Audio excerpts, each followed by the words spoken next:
오늘도 주님의 집을 향하여 발걸음하신 주의 백성들을 하나님께서 그 돌아온 것에 대하여 기뻐하시며 복 주시고 은총 더하실 것이라 생각합니다. 하나님께서 부디 여러분들의 삶에 주님이 최고라는 것을 이 시간을 통하여 다시 한번 느끼게 해주시고, 세상에 있었던 모든 힘들고 어려웠던 순간들이 결과적으로 다 하나님께 돌아오게 하기 위함이었음을 생각해보고, 주님이 우리를 사랑하시어 주님 품을 얼마나 따뜻하게 예비하셨는지 또한 느끼게 되는 귀한 날 되시게 되셨으면 좋겠습니다. 저는 소선지서 연대기적 연구를 함께 진행하고 있고요. 오늘은 제3강 요엘의 기별 첫 번째 시간을 함께 가져보려고 합니다. 오늘의 제목은 재앙을 통해 외쳐지는 초청문입니다. 소선지서의 특징하고 우리가 살펴보게 되면 대부분 묵시적 성향이 강하며 동시에 아주 큰 재앙들을 많이 다루고 있다는 것입니다. 요엘서의 문체 또한 마찬가지로 매우 강력하고 우리로 하여금 주의를 기울이게 할 만한 강력한 메시지들을 다루고 있습니다. 오늘 요엘서는 우리에게 어떤 이야기를 하고 있을까요? 먼저 주제 성구라고 할 수 있는 요엘 2장 13절에 있는 말씀을 함께 읽어보기 원합니다. 함께 읽어볼까요? 시작. 너희는 옷을 찢지 말고 마음을 찢고 너희 하나님 여호와께로 돌아올지어다. 그는 은혜로우시며 자비로우시며 노하기를 더디하시며 이내가 크시사 뜻을 돌이켜 재앙을 내리지 아니하시나니.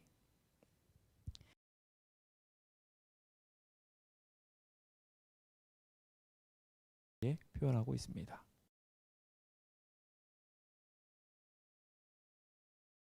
모두 말하고 있는데요. 먼저 첫 번째는 주님께서는 공의로우신 하나님이시라는 것입니다.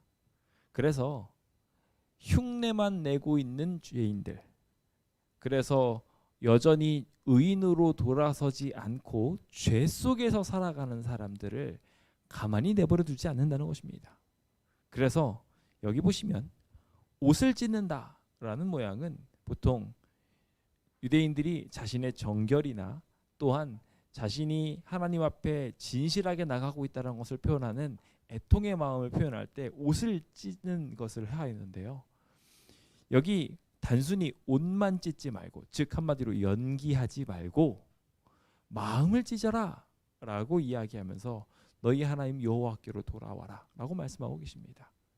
즉 하나님께서는 공의로우신 분이시라서 속은 안 그렇지만 겉으로만 흉내내고 있는 사람들, 그래서 어딘가에 깊숙한 곳으로 들어가서 거기에서 여전히 악을 행하고 있는 그러한 죄인들을 용납하지 않으시는 진짜 공의로우신 분이시라는 것을 우리는 파악하게 됩니다.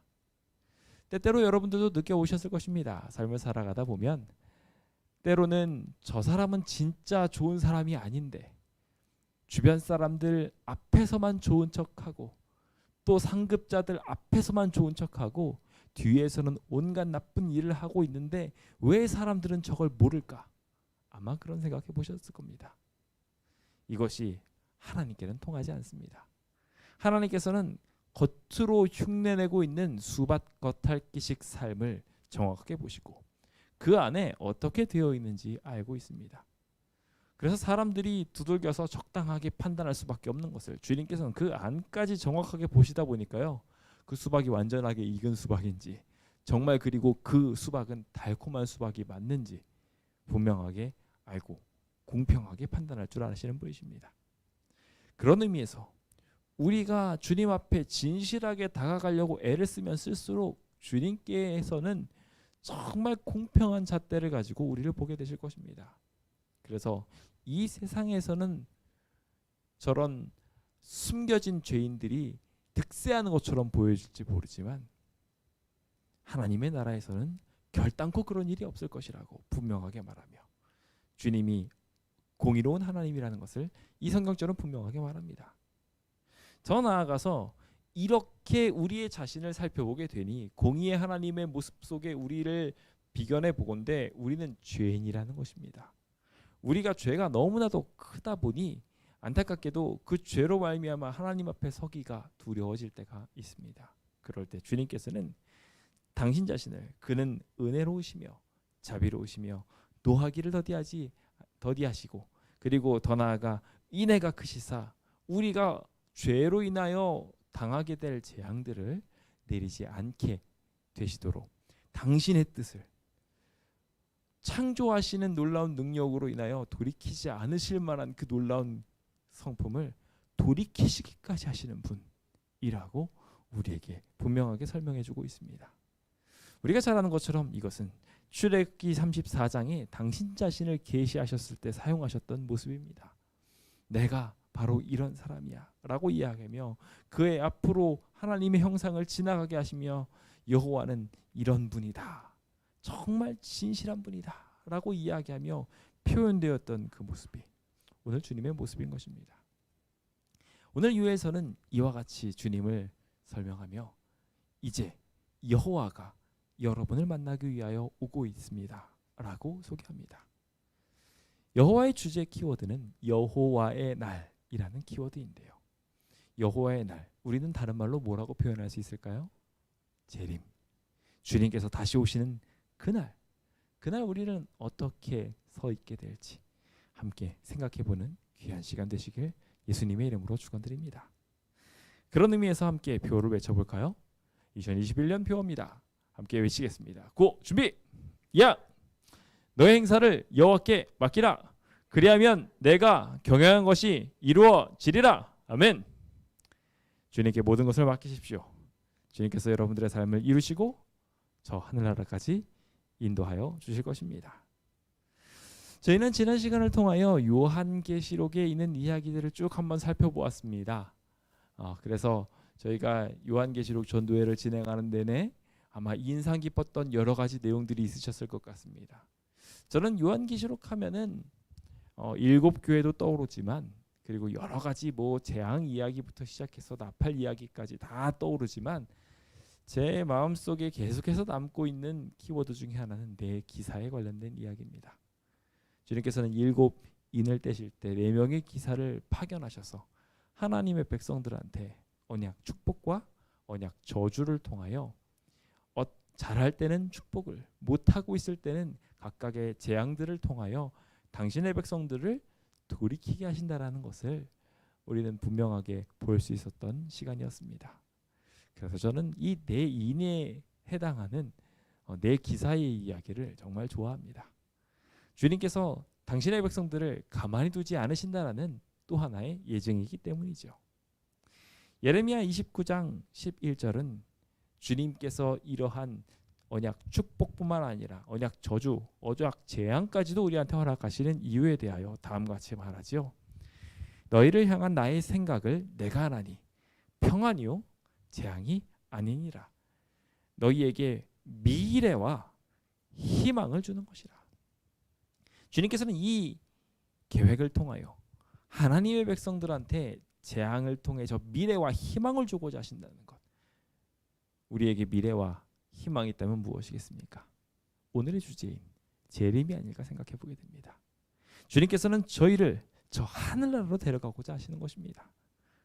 그래서 주님께서는 그 일을 이루시기 위하여 6장의 7개의 인을 떼시는 작업들을 하나하나 진행하시다 말고 6번째 인까지 떼었을 때 갑자기 장면이 바뀌면서 계시록 7장의 이야기로 등장합니다.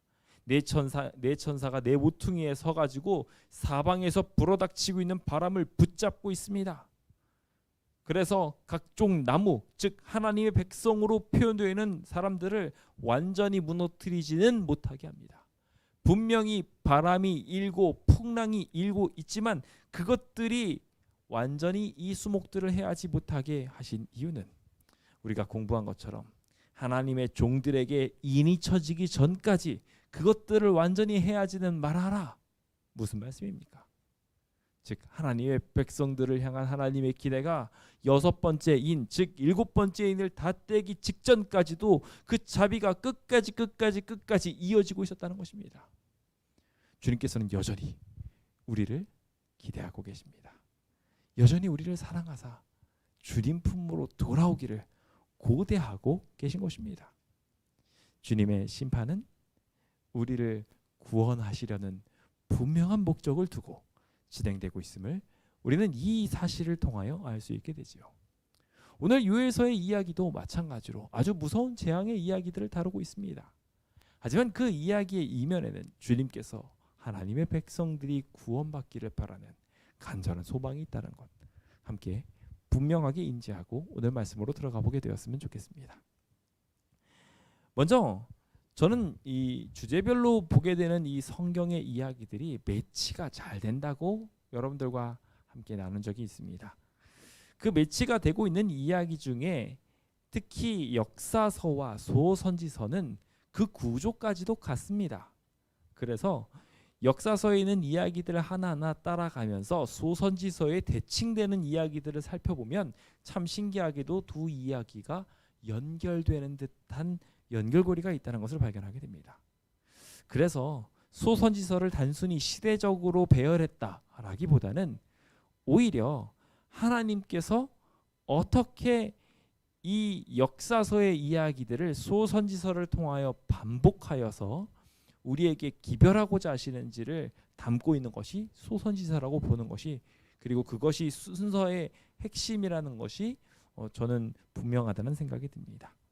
그래서 오늘의 주제인 요엘서는 호세아서 다음에 배치가 되어 있는데요. 이 두 번째 배치되어 있는 이야기와 같이 연계가 되어 있는 사사기로 들어가게 되면 사사기의 이야기의 주제와 요엘서의 이야기의 주제가 일맥상통하게 연결되는 것을 보게 됩니다. 사사기가 어떤 이야기입니까? 여기 사사라는 것은 판관을 말합니다. 지금으로 치면 판사, 재판관인 거죠.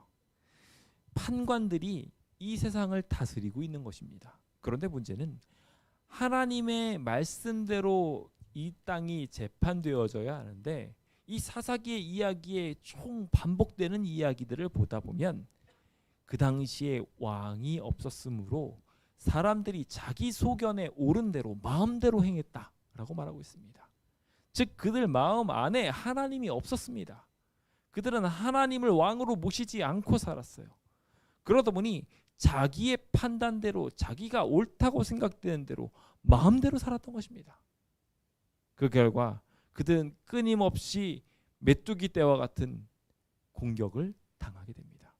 이방 민족들이 계속해서 그들을 수탈해가고 그들은 계속해서 잃어버림을 당하게 됩니다.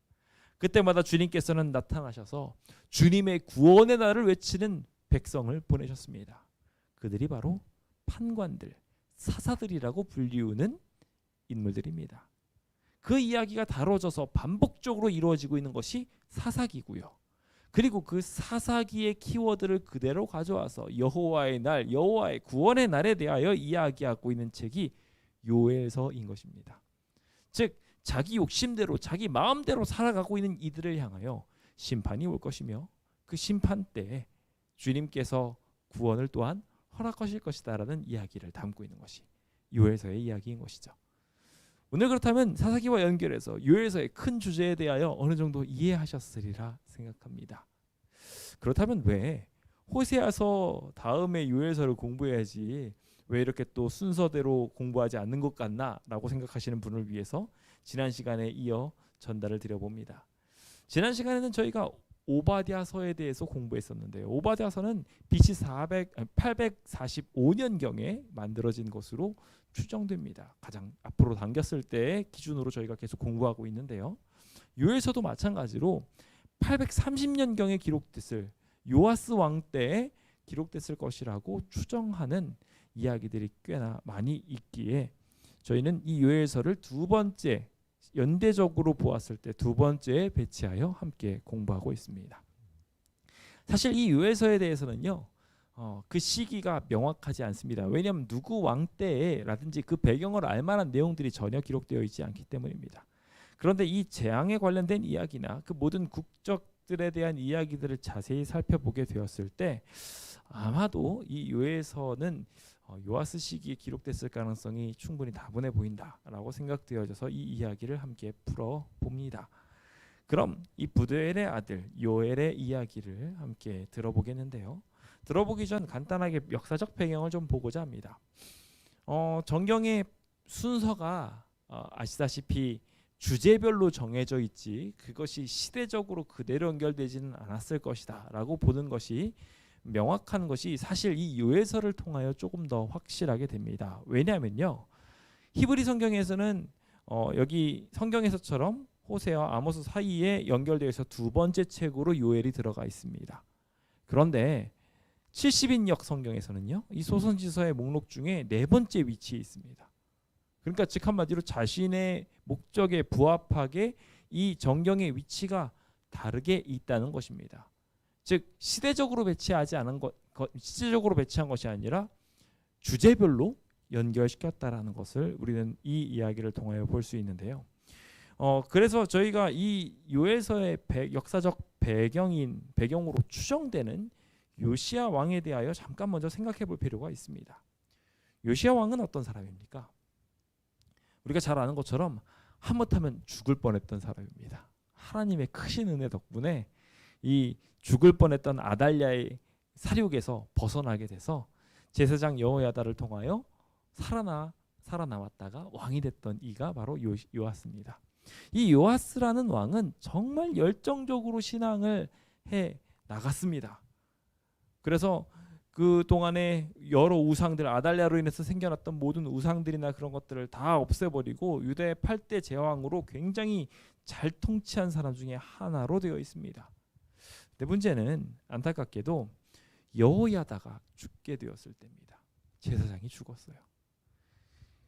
그 전까지 남방 유다에 이와 같은 환란이 들지 않는데 여기 요아스가 잘못된 선택을 하고 난 뒤부터 메뚜기 떼와 같은 공격을 당하는 일들이 생겨나기 시작합니다. 그 일의 시작이 바로 여호야다가 죽고 난 뒤에 여호와의 전을 버리고 다시 아세라 목상과 우상을 갖다 놓는 일로부터 시작되었습니다. 그래서 우상 숭배가 굉장히 거기서 만연하게 되었고 이것으로 인하여 하나님께서는 선지자들을 파송했습니다. 그래서 불신앙을 경계하였음에도 불구하고 역대하 24장 19절에는 여호야다의 아들인 스가랴를 보냈어요. 방금 전에 말씀드렸던 이 왕을 처음부터 살렸고 함께 자식처럼 자랐던 여호야다의 아들 스가랴를 보낸 것입니다. 어떻게 보면 형제나 다름없는 존재였어요. 그런데 그 스가랴가 가서 경고했음에도 불구하고 배교를 꾸짖었다는 이유로 하나님의 심판을 경고했다는 이유로 오히려 여호와의 전뜰 안에서 살해하는 일을 하게 됩니다. 이게 바로 비극적인 이야기의 시작이었습니다. 하나님께서는 끝까지 요아스를 사랑하사 하나님의 뜻대로 이 세상에서 빛을 발할 수 있도록 끝까지 기회를 주었음에도 불구하고 그들은 거절하였던 것입니다. 그 결과 아람에서 메뚜기 떼와 같이 군대가 일어나서 그들을 진멸하게 되고 굉장히 어려운 상황에 놓이게 됩니다. 성전의 창고에 있었던 물건들을 싹 뺏기게 되기도 하고요. 그 이후로는 힘겹게 조공을 바치느라고 어려운 시간을 보낸 데다가 나중에는 하사엘과의 전쟁을 통하여 부상까지 입기도 합니다. 이 끊임없는 실정들을 통하여 안타깝게도 오늘의 요엘서의 기별을 받아들이는 인물 중에 하나로 보여지는 요아스는 부하들에 의해서 침상에서 죽임을 당하게 됩니다. 저는 이 이야기의 배경 속에 요엘서가 포함됐다고 생각합니다. 그 심판의 메시지가 첫 번째로 부어질 만한 배경이라고 생각합니다. 그리고 그 배경이 맞다면 오늘 이 자리에 계신 모든 성도님들이 생각하는 바대로 주님께서는 이미 큰 사랑을 우리에게 부어주셨고 큰 사랑을 전하기 위하여 좋은 지도자 여호야다를 주었으며 게다가 우리가 배교하였을 때 그것을 돌이킬 만한 사랑으로 그 아들 스가랴까지도 보내게 되었음을 우리는 분명하게 보게 됩니다. 주님의 사랑은 넘쳤습니다. 주님의 은혜는 충만했습니다. 하나님의 은혜대로 살았을 때 복을 받는다는 것도 그가 하고 있었던 통치 40년 동안 충분하게 느낄 만도 했습니다. 그런데 그는 안타깝게도 거절하였던 것입니다. 우리도 마찬가지로 이와 같은 삶을 살아가고 있습니다. 주님께서는 우리에게 충만한 말씀들을 부어주셨습니다. 하나님의 말씀을 살피고자만 한다면 수많은 사람들이 정말 잘 설명하는 이야기들을 우리는 잘 들을 수 있어요. 근데 문제는 그 말씀을 듣고 한때는 따르려고 했지만 잠시 후에는 그것을 뒷전으로 두고 자기 욕심대로 살아버리는 요아스와 같은 실수를 범할 때가 있었음을 우리는 보게 됩니다. 오늘 우리가 그와 같은 하나님의 커다란 구원을 경험했음에도 불구하고 주님의 사랑을 잊어버린다는 것은 참으로 불행한 일이 아닐 수 없다는 생각이 듭니다. 그때 주님께서는 우리를 향하여 요엘의 기별을 전달하십니다. 이 요엘서의 기본적 메시지는 다음과 같습니다. 여호와의 크고 두려운 날, 즉 여호와의 날에 대한 이야기들을 쭉 설명하는 것입니다. 총 3장으로 구조가 되어 있는데요. 그 3장의 구조는 2장을 중심으로 2장의 절반을 딱 나눠서 1장에서부터 2장 절반 17절까지 그리고 18절부터 시작해가지고 계속해서 이어지는 최종적 하나님의 반응 이야기 3장까지 이야기를 함께 다루고 있습니다. 즉 사실상 1장 떼고 3장 떼고 2장의 내용이 양쪽으로 반복되어 있다고 생각해도 과언이 아닙니다. 그리고 이 구조적 특징상 함께 보셔야 될 것 중에 하나는 일단 첫 번째 1장에서는 현세에 이루어지고 있는 재앙에 대한 이야기들을 다루고 있습니다. 그래서 메뚜기 재앙이 일어났어요. 엄청난 메뚜기 재앙이 확 훑고 지나갑니다. 그 커다란 재앙이 있었다는 기록이 요아스 시대에 있었기 때문에 마찬가지로 그 커다란 재앙에 대한 이야기를 통하여 하나님이 1차적 심판의 모양을 보여주십니다. 그래서 앞으로 일어나게 될 심판까지도 대군이 일어나서 그들을 핍박하게 될 것까지도 다 함께 이 메뚜기 재앙이라는 것을 통하여 회개를 돌아와라 라고 하는 이야기로 연결되고 있음을 보게 되죠. 그것이 1장의 맥락인데 그 1장의 메뚜기 재앙의 이야기를 좀 더 확장해서 2장으로 이어갑니다. 그래서 2장에서는 이 메뚜기 재앙이 그냥 단순히 메뚜기에서 끝나는 게 아니라 한 이민족이 일어나게 되어서 그 이민족이 결과적으로 심판으로 일어나게 되며 그 이민족의 이야기가 계속 이어져 가면서 자연스럽게 하나님의 심판까지도 같이 다루고 있는 이야기가 2장에서 확대되어집니다. 즉 1장에 있었던 이야기가 2장에서 확대되고요. 그것에 대한 하나님의 반응으로 이제 연결되어져서 18절부터 시작되는 이야기들이 진행되는데 그 18절부터 진행되고 있는 침입자를 물리치시는 하나님의 이야기들이 진행되어지다가 하나님께서 침입자를 물리치고 황폐한 이야기를 회복시키고 다시 백성 중에 임하게 되시는, 즉 다시 원상복귀되는 이야기인 거죠. 그 이야기가 다시 한 번 더 3장이 반복되어지는 구조로 되어 있습니다. 그래서 3장에서도 또 열방의 악을 없애시고 창조 세계를 회복하시고 영원히 백성과 함께 하시는 이야기들로 현재적 이야기들을 해결하시는 것에서 넘어서서 영원한 문제까지도 해결하시는 재림의 이야기까지 문체로 다루고 있습니다. 그래서 사실 이 요엘서의 구조를 연구하는 신학자들이 이 문체나 구조를 보고서 이 요엘이라는 사람의 선지자성을 매우 높게 치고 또 그가 하고 있는 메시지를 굉장히 귀중하게 여겨서 상당히 높은 위치에, 권위적인 위치에 이 요엘서를 두고 있다는 것을 우리는 보게 됩니다. 얘는 이 요엘서의 구조를 통하여 아주 중요한 키워드 하나를 알게 두게 됩니다. 바로 여호와의 날이라는 것입니다. 우리가 이 여호와의 날이라고 생각을 하면 보통 어떤 것을 생각하나요? 여기 재미있는 만화가 있습니다. 여호와의 날이 가까웠기 때문입니다 라고 열심히 외칩니다. 요엘이 외치니까 그게 뭔데? 여호와의 날? 여호와의 날 하면은 그래 안식일이네, 휴일이구나, 무슨 절기구나 이렇게 생각하기 쉬운데 단순히 그 당시의 사람들이 이해하고 있었던 안식일이나 그리고 여호와의 날이라고 불려졌던 다른 절기 안식일들의 이야기에서 넘어서서 여호와의 날이라는 개념을 확장시킨 메시지가 이 요엘서입니다. 그 전까지 사람들은 그냥 여호와의 날이라고 하면은 그런가 보다 하면서 그냥 안식일, 하나님께서 우리와 함께 하시는 날 정도로 생각했는데 그 하나님께서 함께 하신다는 것은 결과적으로 최종적으로 생각해보면 무엇이 됩니까? 예수님께서 우리와 함께 하시는 초림이 되는 것이고 또 재림이 되는 것이고 삼림이 되는 것입니다. 주님이 우리와 함께 하신다는 것이 결국 여호와의 날의 핵심인 거예요. 그래서 안식일이라는 키워드에도 마찬가지로 우리와 함께 하신 하나님이 포함되어 있지만 명절이나 각종 그 절기 안식일 속에서도 하나님께서 함께 하시겠다고 하셨기 때문에 그 이야기가 포함되지만 그가 여기서 말한 이 공휴일 즉 절기 안식일을 넘어선 여호와의 날은 구원의 날이요 하나님이 임재하신 날이라는 것을 그도 알게 된 것입니다. 그래서 그 개념을 계속 이어받아서 말라기서 4장에서는 크고 두려운 날이라고 이야기하면서 그 이야기를 확장시켜 갑니다. 그래서 그 날이 이르기 전에 선지 엘리야를 보내셔서 우리를 구원하시기 위하여 모든 일들을 이루시겠다고 하면서 초림도 재림도 같이 연결시켜 계속해서 구원에 대한 이야기들을 이야기하게 되는 구원의 날로 연결시켜지는 날이 이 날이 된 것입니다. 그래서 그 전까지 사람들의 개념을 완전히 벗어나게 해서 새로운 개념으로 이끈 이가 바로 요엘입니다. 하나님께서 함께 하신다는 것 자체가 어떠한 의미인지 오늘 우리는 좀 생각해 보아야 합니다. 여기 재미있는 만화가 계속 이어집니다. 그래서 요엘은 여호와의 날에 대해서 설명을 하면서 여호와의 군대가 메뚜기처럼 나와서 불처럼 초목을 삼켜버리고 이곳은 다 황무지가 되어버릴 것이라고 이야기합니다. 하나님의 임재 자체가 바벨론을 무너뜨리게 될 것에 대하여 이야기하고 있는 것입니다.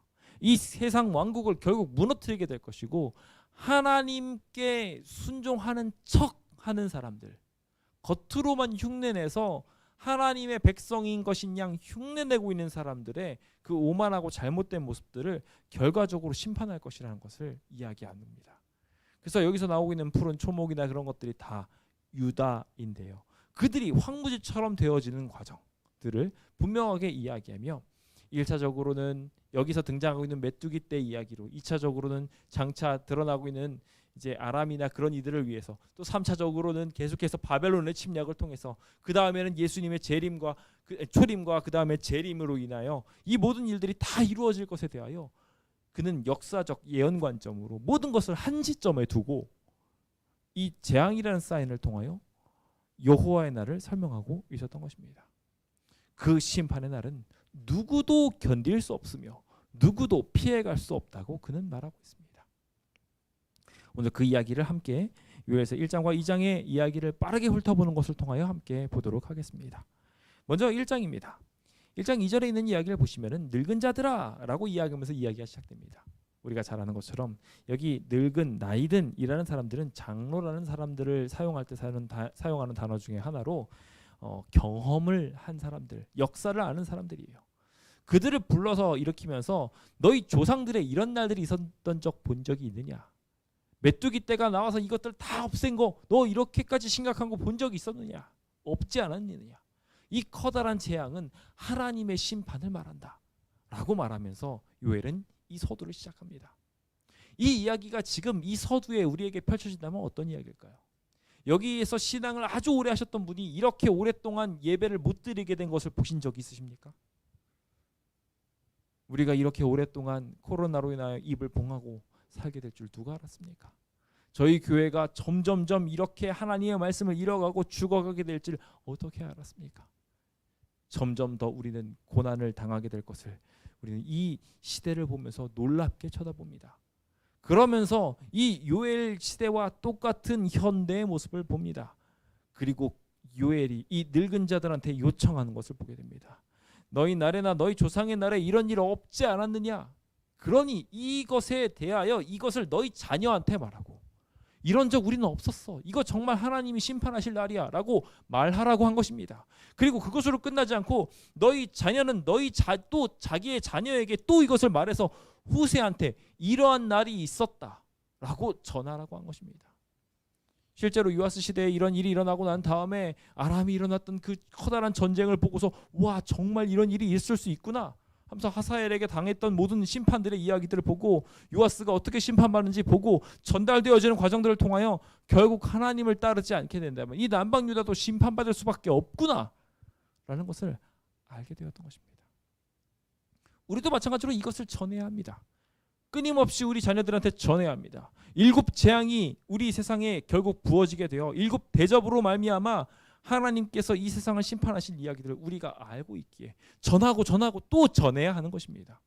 그래서 우리가 지금 겪었던 이 재앙이 끝이 아니라 앞으로도 계속해서 반복되어지며 하나님께서 구원하실 날을 예표하고 있다고 우리는 분명히 전달해 줘야 합니다. 지금 이때를 잘 묘사해서 말입니다. 어떤 이는 9.11 테러를 보면서 그때 있었던 커다란 재앙과 같은 이야기들을 여호와의 날이라고 설명할 수 있을지 모릅니다. 그리고 우리들은 지금 이 코로나 시대를 보면서 그렇게 설명할 수도 있을 것이고요. 각자가 경험했던 커다란 힘들고 어려운 사건들을 이것을 통하여 하나님을 만나는 것들을 설명할 수 있게 될 것입니다. 그러면서 그 이야기한 것을 말하기를 메뚜기의 4가지 속성을 말하면서 자르고 많이 모여있고 갉아먹고 한 폭이 남기지 않는 이 끝장내는 모든 것들을 팥중이, 메뚜기, 느치, 황충이라는 이름들로 메뚜기의 속성들을 담은 이름을 활용해가면서 완전하게 하나님께서 심판하시는 모습들을 그대로 드러내고 있었던 것을 보게 됩니다. 큰 재앙의 이야기를 우리가 잘 전하는 것이 큰 심판의 저희를 밝히는 재앙의 선포가 되었던 것입니다. 주님께서는 이 재앙의 선포를 회개의 촉구로 활용하라고 말합니다. 그래서 취하는 자들, 그래서 극도의 사치로 인하여 포도를 먹는 것으로 끝나지 않고 그것으로 술을 빚고 사치품으로 만들어서 향락을 즐기는 사람들에게 이제는 너희를 심판하게 될 다른 한 민족, 이 메뚜기와 같은 존재들이 일어나게 돼서 너희를 심판할 것이다 라고 메시지합니다. 거기서 벗어나라고 이야기하면 이제 너희가 그렇게 향락을 즐기고 있었던 포도나무 멸하게 될 것이고 무화과나무 결국 긁어서 다 벗겨져서 없어지게 될 것이다 라고 말하며 마치 아직 미혼이고 약혼만 했던 처녀가 약혼한 남자가 결혼도 못했는데 죽어버린 것으로 인하여 끝끝내 미망인으로 살아야 되는 불행한 사람이 된 이야기와 마찬가지로 너희들이 그렇게 될 수도 있다 라고 이야기하며 회개하라고 우리를 초청하고 있습니다. 오늘 이 자리에 계신 모든 성도님들에게 이와 같은 하나님의 분명한 심판의 메시지가 아로새겨져서 주변 사람들한테 분명하게 사인하고 이러한 재앙이 하나님의 도래와 주님께서 재림하시는 것과 분명하게 연계되어 있음을 메시지할 수 있게 되시길 예수님의 이름으로 축원드립니다. 여기 9절로부터는 이제 왜 슬퍼해야 되는지에 대하여 설명하고 있는데요. 그 이해를 보니 첫 번째로 예배가 끊겨집니다. 소제와 전제가 성전에서 끊어지게 된 거예요. 온전한 예배가 사라져버렸어요. 소제와 전제로 드려지는 이 모든 것들이 일반적으로 성전에서 진행되어져야 되는데 상시적으로 이루어져야 될 이야기들 중에 소제와 전제는 그 중요도에서 밀리기 쉬운 것 중에 하나였습니다. 소제는 알다시피 곡식으로 이루어진 것이고요. 그렇죠? 그러다 보니까 그러한 것들로 이루어진 이 제사들이 다른 화목제나 화제로 이루어졌던 더 화려한 잔치처럼 보여지는 것보다 뒤로 미뤄지게 됩니다. 즉 교회에서 이루어지게 되는 수많은 이야기들 중에 중요하지 않다고 생각하는 것들이 점점점 교회에서 등한시되어지는 것입니다. 전도하라는 일들, 교회에서 굳은 일들을 진행하는 것들, 그런 것들이 점점 뒤로 물러서게 되고 사라지게 돼갑니다. 그럴 때 주님께서는 이 수종되어지는 제사장이 슬퍼하는 모습을 통하여 이 교회가 온전히 진행되어지지 않고 있는 모습들을 보며 성전에서 관심을 끄는 하나님의 백성들이 복의 근원을 잃어버렸음을 표현하고 있습니다. 그것이 더 확장되어져서 이제는 밭으로 이어집니다. 하나님으로부터 복의 근원이 전달되어지지 않게 되니 어떻게 되겠습니까? 저절로 밭은 황무해지는 겁니다. 토지가 마르게 되는 것입니다. 곡식이 떨어지게 되고 포도주가 마르게 되고 기름도 다하게 되는 일들이 생겨나게 되는 것입니다. 왜요? 복의 근원이신 예수님이 사라졌으니까요. 내가 당연히 해야 될 하나님에 대한 의무들을 등한시 여기면서 보이는 것들만 흉내내고 보이지 않는 것들은 안 하고 중요도에서 밀리는 것들은 내가 하지 않으려고 하면서 피해버리게 되니까 결과적으로 교회가 다 망가져버리게 되는 겁니다. 그것이 끊어지게 되므로 우리의 삶도 피해를 입게 되는 것이죠. 그 모든 것들을 보고 가만히 있지 말라는 거예요. 실제로 이제 교회에 대한 심각성이 계속해서 공격되어지고 있습니다. 요즘 모든 정치적 모습들이 교회의 모습들을 참 많이 어렵게 만들고 있어요. 재개발에 대한 시책을 어떻게 하고 있는지도 우리가 보면 분명하게 보이고요. 그리고 교회가 어떻게 살아남아야 되는지에 대한 이 코로나 시국의 대항점들을 또 봐도 마찬가지로 교회가 살기 참 어렵게 지금 구성을 해나가고 있습니다. 이와 같은 상황에서 저희가 이 세상을 회복시킬 방법은 다시 하나님께로 돌아가는 것인데 안타깝게도 세상은 그것을 못하게 하면서 계속해서 악의 굴렁쇠가 굴러가도록 만들어졌어요. 그래서 이제 저희가 해야 될 일이 있습니다. 뭐냐면 굵은 배를 동이고 슬피 울면서 회개해야 한다는 것입니다.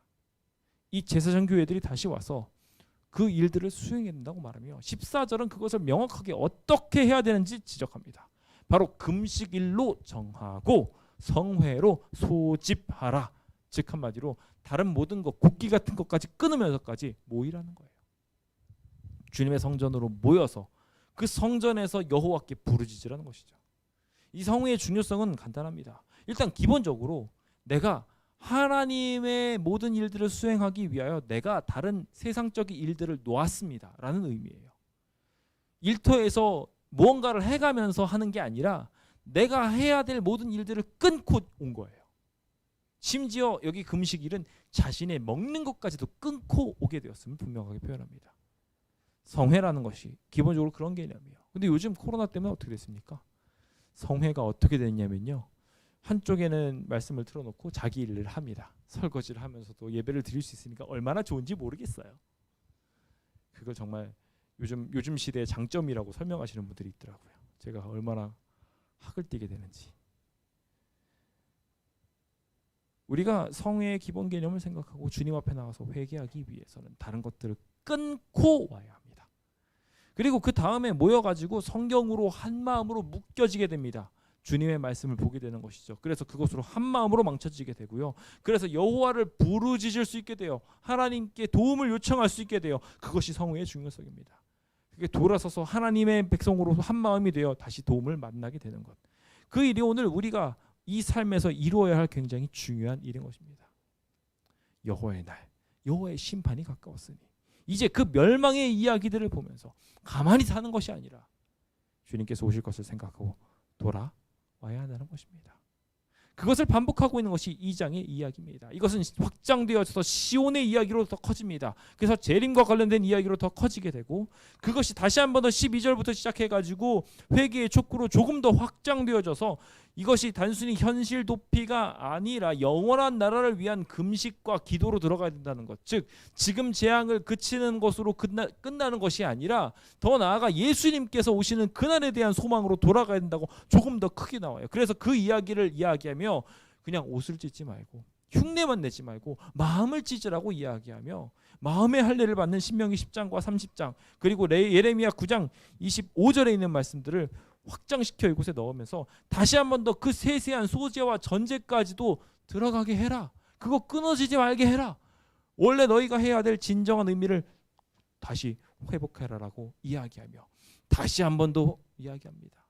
금식일을 선포하고 성회를 소집하라고요. 다시 모이게 하라고요. 그러면서 그 일들을 이루게 하기 위한 키워드로 또 하나 이야기한 것이 낭실에서부터 단까지 그 사이에서 기도하라는 거였어요. 참 재밌게도 이곳은 어디냐면요, 낭실은 이제 하울람이라고 해서 성정 동쪽입니다. 출입구를 말해요. 그러니까 출입하는 곳에서 번제단입니다. 그 사이에서 무슨 일이 있었냐? 우리가 양을 가져가면 그곳에서 죽이고 그 죽인 그것으로 말미암아 속죄의 기도를 올리게 된 곳이 바로 그 장소입니다. 그래서 제사장들의 기도터였어요. 그곳에서 그렇게 용서를 구하는 일들을 했던 것을 우리는 보게 됩니다. 우리가 이제 금식일과 성회를 통하여 해야 될 일은 바로 이 낭실과 제단 사이에서 울며 하는 기도입니다. 회개 기도예요.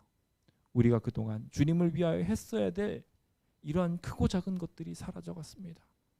우리로 말할 이 소재와 전제들, 아침 예배와 저녁 예배들이 등한이 되었으며 주님을 위하여 더 드렸어야 될 성물들을 하나둘씩 빼먹어가며 감사 헌금을 잊어버리고 월정 헌금은 등한시했고 도루가 헌금은 아예 생각도 안 했으며 이런 모든 것들을 하나하나 뒤돌아보면서 조금씩 하나님의 것을 도적질했던 11조들에 대하여 회개하는 것들, 그런 일들이 지금 오늘 이 시대에 일어나므로 이 재앙뿐만 아니라 여호와의 날까지 재림까지도 같이 준비해야 하는 것입니다. 이 긍휼의 장소에 우리 모두 함께 있게 되기를 예수님의 이름으로 축원드립니다.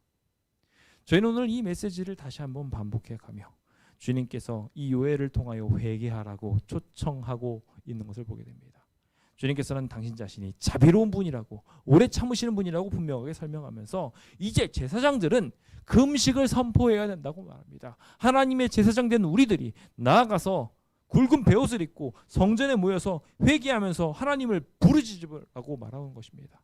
이대로는 안 된다고 말하며 다 같이 하나님 앞에 나가자고 말하는 그 일이 지금 필요한 것입니다. 이제 앞으로 메뚜기와 같은 커다란 재앙들이 앞으로 우리 이 역사를 여러 번 치게 될 것입니다. 이것으로 끝나지 않고 코로나로 마치지 않고 앞으로도 남아있는 수많은 재앙들이 이 세상이 곧 멸망하게 될 것을 분명하게 말하고 우리에게 증거할 것입니다. 이미 과학자들이 확증하고 있는 이 말세를 향한 징조들을 우리가 과학자들도 말하고 있는데 우리가 성경에 있는 이 메시지들을 무시하고 그냥 가만히 있어서는 되겠습니까? 이제 재앙 속에 숨겨져 있는 여호와의 날을 발견하고 심판 속에 담겨 있는 회개 촉구를 청종함으로 더 나아가 성회 속에 동참하여 하나님과 연합하게 되는 주의 백성 되시길 간절히 바라면서 오늘 모든 말씀을 마치도록 하겠습니다. 함께 329장 찬양하겠습니다.